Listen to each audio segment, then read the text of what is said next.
Well, this is interesting.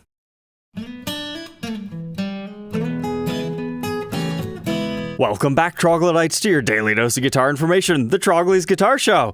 Yeah, so this strange thing showed up in the Netherlands that we need to talk about. Advertised as a Gibson Les Paul customized G-Force auto-tuner Fishman Fluence that is being sold because shredding tremolo. Okay, well, at least it's not a 50s gold top like it has been the last couple of times. I'm actually quite intrigued by some of this work on this, so we'll figure out what this was, or even if it is an authentic Gibson, but let's just appreciate it piece by piece, starting with our headstock. Alright, so Gibsons have a black face veneer. Sometimes it's actually made out of a Hollywood, and then it's given the black coloring. Other times it's just like a black veneer, and that's exactly what we have going on here. Somebody has taken the regular headstock and carved it out. So we're seeing maple wood be exposed right here.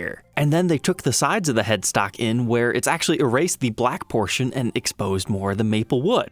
So they just kind of sculpted it into an interesting crown/ear shape. I'm not really sure.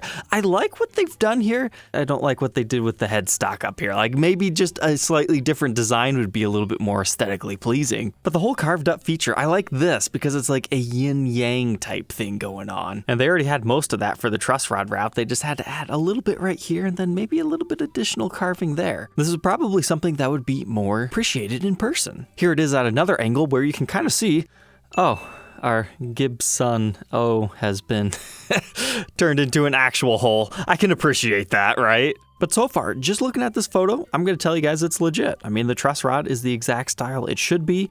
If we look at our tuners, it's the auto tuners. I mean, who's going to put that on a guitar, right? And we've got another thing, this giant brass nut. So that tells me this is a 2015 Gibson right away. I mean, I suppose it could be like a modified high-performance guitar of later years, but whenever you see something like this, just automatically assume 2015. So if this is what our headstock looks like, just wait till you see the body.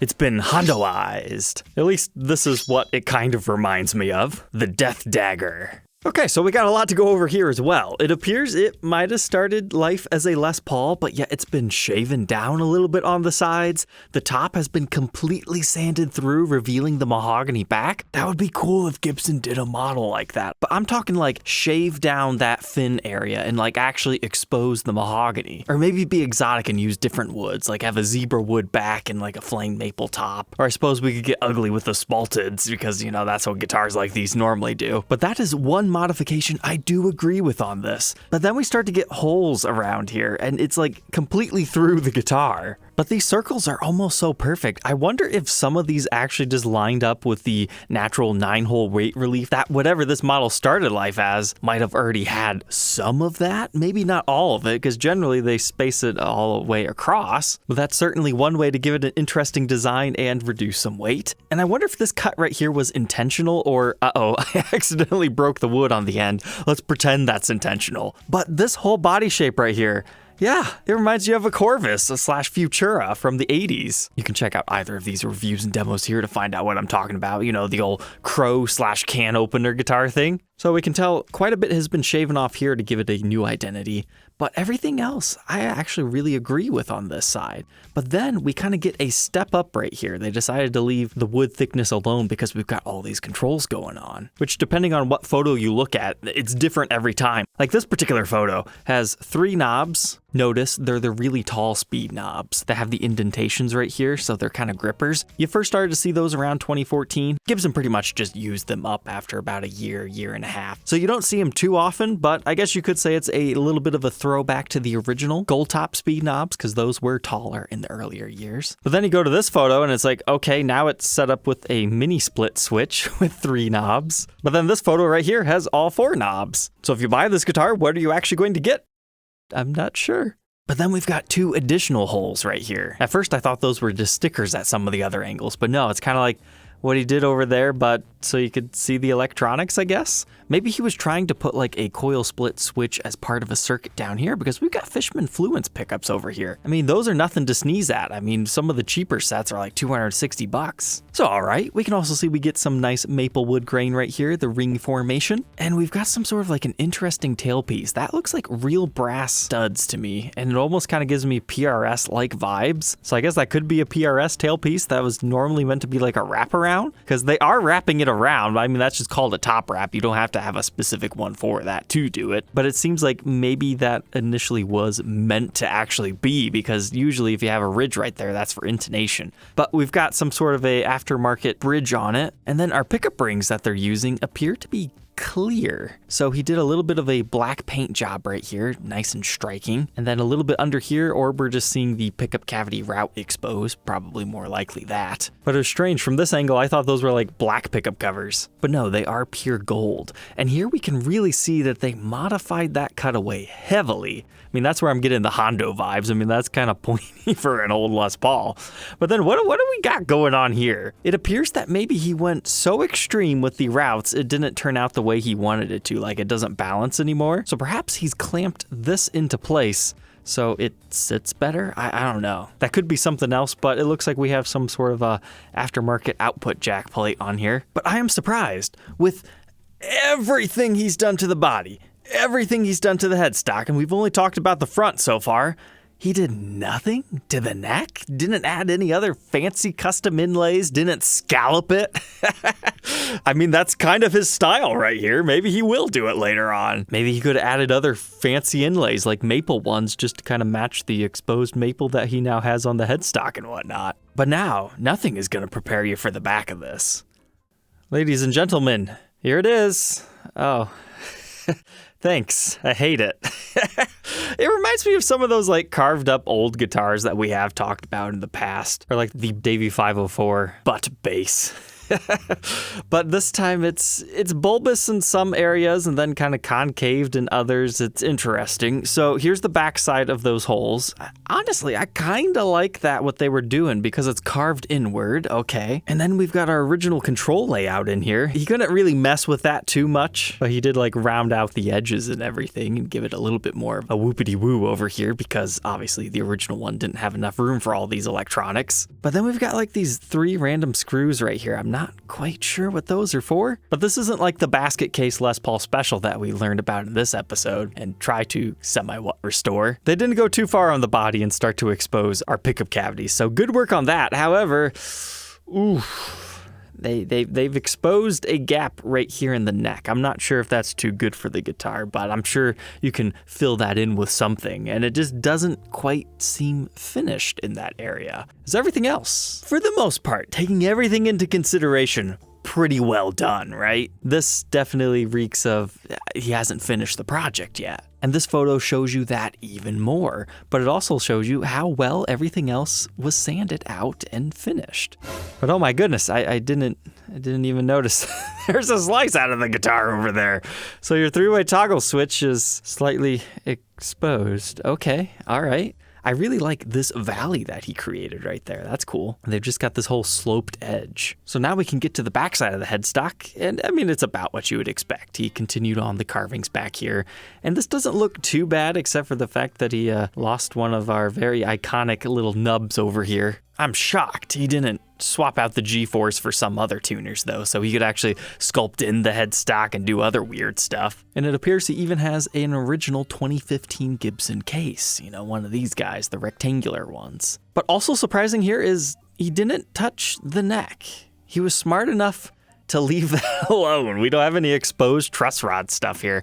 I would imagine it's a pretty thin neck to begin with, so he probably didn't want to mess too much with it there. But yeah, that's one way to ruin a Les Paul and turn it into something modernized. I don't know whether to love this or hate it or do what, but it's definitely worth talking about, even if just for the face of the headstock. If you think this is crazy, there was actually a time when Gibson was going to do something kind of like this, and this is what the back of the new Les Paul was called, you know, L-E-S-S. It had an inward carve right here, everything left alone there, and then an additional cutaway here with everything else just being really rounded off. It was a slimline Les Paul. The front didn't look all that crazy, and they didn't mess with the headstock too much. It was kind of like the blending of a double cut Les Paul with a normal Les Paul. So now the big question, what did this start life as? We can see by the specs it's probably a 2015. At the time of recording, the serial number's really hard to read. Unfortunately, it looks like they erased half a digit or something, but maybe if we adjust the contrast, you guys will be able to see. But I notice a 5 right here, so maybe there's a 1, so that would make it a 2015. So we're on spec there. But as far as identifying it further beyond that, you would have to ask the seller, because Too much has been changed. But thankfully, the seller actually answers this question in his ad. Apparently it started as one of the LPMs. So here is that model in its stock configuration. It's got a really cool faded trans black finish. It's got the zebra pickups. I honestly have not had an LPM before, mainly because I wasn't into new guitars at that time yet. It was 2018 when I first started to really pay attention to them. I was mainly dealing used guitars before that, and 2015s are like dealers' nightmares. But we can see we've got those knobs on here, so those are original and stock to that guitar. We've got the special nut. Now the LPM has been removed from this one. Okay, so this hole right here, I was initially thinking it was like a wood mineral streak or something, but no, that's just the leftover hole. But that one is something in the wood.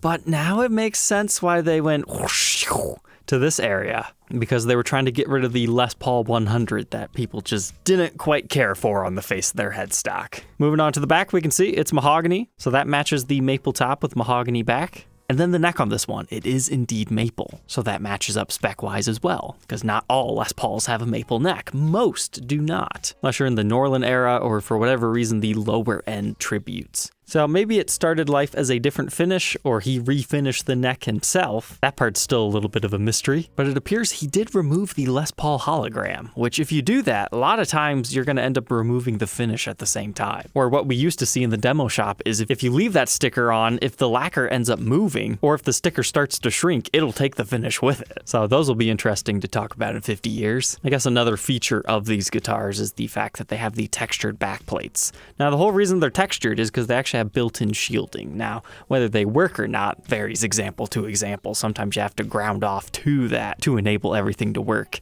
There's probably a reason that Gibson doesn't continue to use those. But I'd say this rusty finish is actually pretty darn cool. But it looks like this one is available for $12.99. So now the big question. How much does the seller on Marked Platts want for this? I would assume this is something similar to Craigslist or Kijiji.